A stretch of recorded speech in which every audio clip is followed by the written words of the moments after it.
comment créer des formations modulables, c'est-à-dire comment créer plusieurs packages de formation avec des formations tronc commun. Mais dans un premier temps, tu vas tout simplement commencer à créer des modules de formation tronc commun. Donc dans une autre vidéo, je t'ai expliqué comment créer des formations sous forme de modules.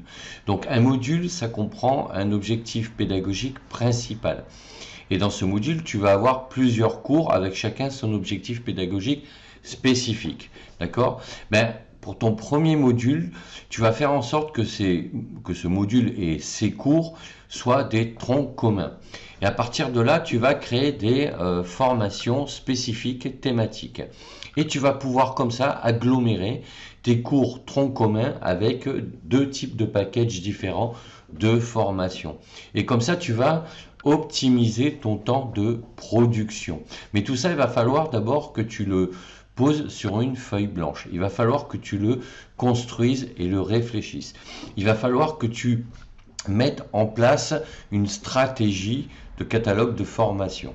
Et quand tu vas commencer à créer ton premier module de tronc commun, il va falloir que tu réfléchisses bien sur le contenu des cours pour qu'il ne soit pas trop spécifique et qu'il soit vraiment utilisable dans deux packages de formation différents. C'est un exemple, d'accord? Parce qu'après, ça peut être 3 packages, 4 packages.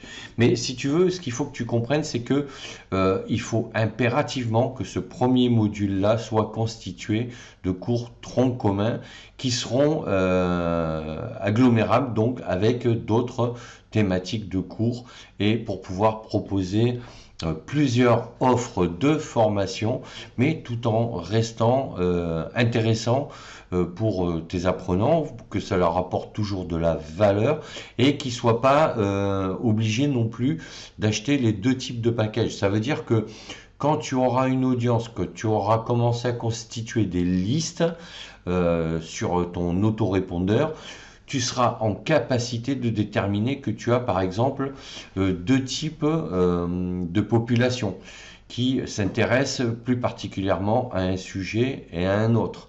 Donc tu auras identifié deux types d'apprenants ou deux types de clients différents dans tes listes. Et à partir de là, tu vas pouvoir construire deux offres différentes, mais pour optimiser ton temps de production, tu as tout intérêt à créer des premiers cours sous forme de modules, sous forme de cours troncs communs.